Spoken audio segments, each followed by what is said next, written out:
But I believe one of the most important things with Kanaka having their hands in the ground is that we are the roots. And when we are putting our hands in the ground, that is our connection with Aina. And when we are having our connection with Aina, that is what keeps expressing our natural identity, and that's what keeps on expressing the Aloha energy that keeps everything in a rotation.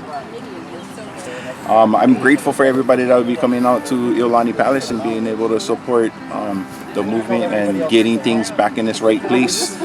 For the most part, like Uncle Kalani, he's the Konohiki of Iolani Palace, and right now Konohikis don't even have any respect within politics because the title Konohiki was stripped at an early point in time when politics was being established, and so that's one of the things that we need to realign.